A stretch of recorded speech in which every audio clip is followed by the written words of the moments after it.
बिस्मिल्लाहिर्रहमानिर्रहीम। My name is Syed Ali Abid, lecturer of mathematics. मैं आप लोगों को 9th क्लास की ये बुक कंप्लीट कोर्स कवर करवाऊँगा, जिसमें हमारे पास टोटल नंबर ऑफ़ चैप्टर्स हैं 17। इसमें से फ़र्स्ट 9 चैप्टर्स जो हैं ये आपके पास क्वेश्चन आंसर्स वगैरह हैं, और जो चैप्टर नंबर 10 से लेकर 16 तक के चैप्टर्स हैं ये सब थ्योरम्स पर बेस्ड हैं। उसके बाद यूनिट नंबर 17 जो है last chapter of this book, वो प्रैक्टिकल ज्योमेट्री पर बेस्ड है। तो हम स्टार्ट लेते हैं यूनिट नंबर 1 से, that is matrices and determinants. देखिए, मैट्रिसेस एंड डिटर्मिनेंट्स जो हैं ये यूज़ होते हैं अप्लाइड मैथमेटिक्स में, फ़िज़िक्स में, स्टैटिस्टिक्स में, इकोनॉमिक्स में, इलेक्ट्रॉनिक्स में और different other branches of sciences में।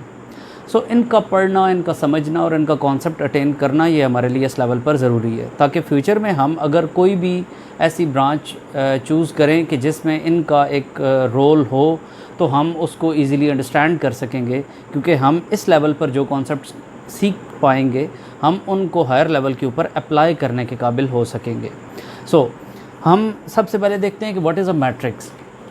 देखिए, मैट्रिक्स जो है इसमें हम नंबर्स की एक रेक्टेंगुलर एरे या एक रेक्टेंगुलर फॉर्मेशन डेवलप करते हैं। देखिए, नंबर्स की फॉर्मेशन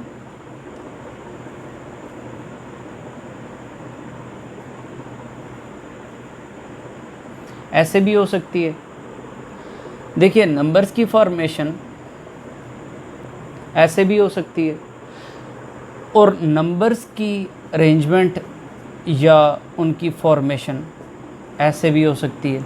हम इस फॉर्मेशन को देखें तो ये एक ट्रायंगुलर फॉर्मेशन बन रही है।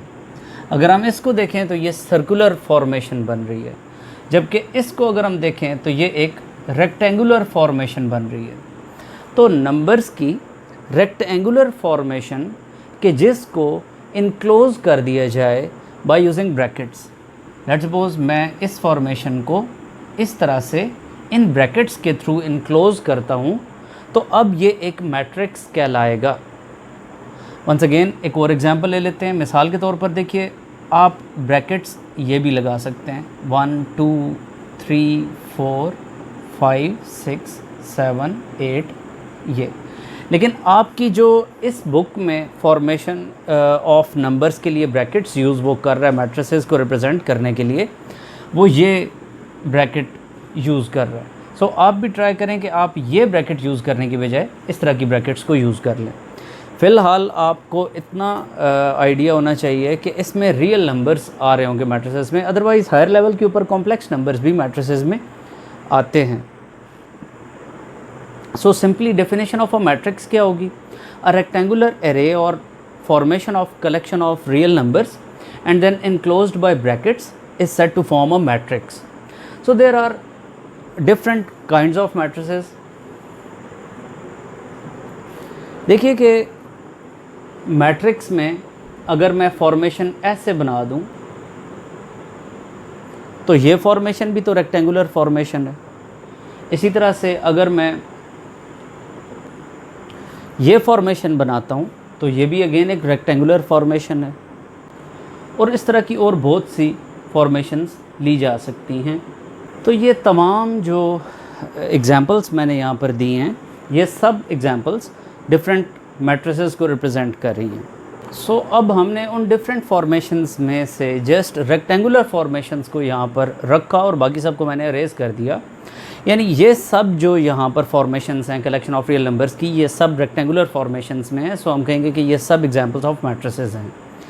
देखिए, गौर करने की बात यहाँ पर यह है कि ये जो हॉरिजॉन्टल अरेंजमेंट ऑफ नंबर्स है, ये हॉरिजॉन्टल अरेंजमेंट ऑफ नंबर्स कहलाती है रोज़ ऑफ द मैट्रिक्स।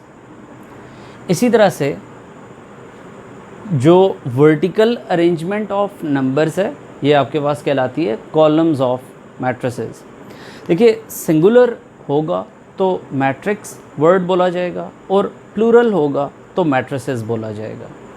तो अब देखिए कि ये जो मैट्रिक्स है इसमें 1 2 और 3 एक रो ऑफ अ मैट्रिक्स बना रहे हैं। 4 5 और 6 ये तीन नंबर्स मिलकर एक और रो ऑफ अ मैट्रिक्स बना रहे हैं। सो हम ये चीज़ अंडरस्टैंड कर सक रहे हैं कि horizontal arrangement of real numbers, all these arrangements are called rows of the matrix. यहाँ पर अब आप देखिए तो इस मैट्रिक्स में कितनी रोज़ हैं? This is first row, this is second row, this is third row. इस मैट्रिक्स की 3 रोज़ हैं। अगर मैं इधर बात करूँ तो this is first row, this is second row, this is third and this is fourth row. Similarly अगर हम इधर देखें तो ये डिफरेंट 3 रोज़ हैं और इसी तरह से यहाँ पर भी 3 रोज़ आ रही हैं। इट मीन्स के रोज़ 1 2 3 4 कुछ भी हो सकती हैं, कितने भी नंबर ऑफ़ रोज़ एक मैट्रिक्स में हो सकती हैं। सिमिलरली एक मैट्रिक्स में जो वर्टिकल अरेंजमेंट ऑफ नंबर्स है, इसका नाम कॉलम ऑफ मैट्रिक्स कहलाएगा। So there are 3 columns 1 2 and 3. There are 3 columns of this matrix. Similarly, in this case, there are 2 columns in this matrix.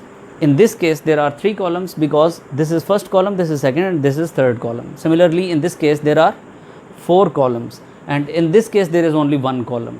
So, किसी matrix में कितने भी columns और कितनी भी rows हो सकती हैं, इससे कोई इफेक्ट नहीं पड़ता। अब देखिए कि rows और columns को अंडरस्टैंड कर लेने के बाद नेक्स्ट चीज़ जिसको आपने समझना है वो ये है कि अगर किसी भी मैट्रिक्स की किसी भी रो में एक सर्टेन नंबर ऑफ़ एलिमेंट्स आते हैं, लेट्स सपोज इसकी इस रो में 3 एलिमेंट्स आते हैं, तो याद रखिए कि इसकी रिमेनिंग जितनी भी रोज़ होंगी उनमें 3 एलिमेंट्स का आना ज़रूरी है। मैं कहना ये चाह रहा हूँ कि अगर इसकी फ़र्स्ट रो में 3 एलिमेंट्स हैं तो सेकंड रो में 3 एलिमेंट्स ही होंगे। इस बात को मज़ीद क्लियरली अंडरस्टैंड करवाने के लिए मैं आपको एक ये एग्ज़ाम्पल देता हूँ कि 1 2 3 4 5 अगर होता तो ये मैट्रिक्स नहीं था, बिकॉज़ आप इसमें देखिए कि इसकी फ़र्स्ट रो में 3 एलिमेंट्स आ रहे हैं तो इसकी सेकंड रो में भी 3 एलिमेंट्स का होना ज़रूरी है, लेकिन यहाँ पर आप देख रहे हैं कि इसकी सेकंड रो में 2 एलिमेंट्स हैं। इट मीन्स कि ये फॉर्मेशन एक मैट्रिक्स नहीं कहलाएगी। सिमिलरली अगर आप देखें कि अगर किसी एक मैट्रिक्स में किसी एक कॉलम में कितने भी नंबर ऑफ़ एलिमेंट्स हों तो रिमेनिंग कॉलम जितने भी होंगे उन सब कॉलम्स में उतने ही नंबर ऑफ़ एलिमेंट्स होंगे। अगेन बात को देखिए कि इसके इस कॉलम में अगर 3 एलिमेंट्स हैं तो इसके कॉलम नंबर 2 में भी एग्जैक्टली 3 एलिमेंट्स हैं, कॉलम नंबर 3 में भी एग्जैक्टली 3 एलिमेंट्स हैं। लेट्स सपोज अगर ऐसे लिख दिया जाता 1 2 3 4 5 6 7 और अब आप कहते हैं कि ये एक मैट्रिक्स है, तो ये मैट्रिक्स नहीं है, बिकॉज इसके कॉलम नंबर 1 में अगर 3 एलिमेंट्स थे तो इसके कॉलम नंबर 2 में भी 3 एलिमेंट्स का होना ज़रूरी था, लेकिन कॉलम नंबर 2 में 4 एलिमेंट्स हैं। इट मीन्स कि ये फॉर्मेशन मैट्रिक्स नहीं कहलाएगी। सो रिमेनिंग जो ये फॉर्मेशन हैं आप इसमें इस बात को वेरीफाई कर सकते हैं। तो देखिए मैट्रिक्स की डेफिनेशन को अंडरस्टैंड कर लेने के बाद और रोज़ और कॉलम्स ऑफ अ मैट्रिक्स को आइडेंटिफाई कर लेने के बाद हम चलते हैं अपने नेक्स्ट टॉपिक की जानिब, जो कि है ऑर्डर ऑफ अ मैट्रिक्स। देखिए अगर हम इस मैट्रिक्स की बात करें तो इसमें रोज़ हैं 2 और इस मैट्रिक्स में कॉलम्स हैं 4। तो आप इस मैट्रिक्स का ऑर्डर लिखोगे 2/4। 2/4 का मतलब ये है कि किसी मैट्रिक्स में 2 रोज़ हैं और 4 कॉलम्स हैं, यानी आप रोज़ को पहले और कॉलम्स को बाद में लिखोगे। ऐसा नहीं होगा कि आप कॉलम्स को पहले काउंट कर लो और रोज़ को बाद में काउंट करके इसका ऑर्डर 4/2 लिखो, ऐसी बात नहीं है। 4/2 is something different and 2/4 is another thing. तो देखिए कि order of this matrix is 2/4। इस मैट्रिक्स की बात की जाए तो आपने पहले क्या चीज़ काउंट करनी है? रोज़। और रोज़ क्या होती हैं? Once again horizontal arrangement. So first row, second row, third row. So there are 3 rows by 1 2, there are 2 columns, so 3/2 is the order of this matrix, and in this case clearly there are 3 rows and 3 columns, so order of this matrix is 3/3.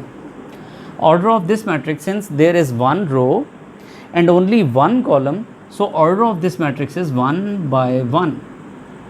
In this case there are 1 2 and 3, there are 3 rows and only 1 column, Therefore we can say that order of this matrix 3/1. I hope so कि आपको ये clear है order of matrix. So order of matrix को understand कर लेने के बाद हम चलते हैं एक्सरसाइज 1.1 क्वेश्चन नंबर 1 पर। देखिए आपसे कहा जा रहा है find the order of the following matrices. First of all A matrix को अगर आप देखिए तो आपने ऑर्डर बताते हुए, मैं वंस अगेन रिपीट कर रहा हूँ कि आपने रोज़ को पहले काउंट करना है और कॉलम्स को उनके बाद में काउंट करना है। So in this case there are 2 rows and there are 2 columns. So order of this matrix is 2/2। अगर आप इस मैट्रिक्स का ऑर्डर देखें तो अगेन ये भी होगा 2/2। Order of this matrix is, since there is 1 row and there are 2 columns, so order of this matrix is 1/2। अगर आप इस मैट्रिक्स को देखें तो इसकी 3 रोज़ हैं और 1 कॉलम है। So 3/1 is the order of this matrix. In this case आप बताइए ज़रा, शाबाश। So order of this matrix is there are 3 rows and 2 columns, so order of this matrix is 3/2। इस केस में आप देखिए तो 1 रो और 1 कॉलम है, सो order of this matrix is simple 1/1।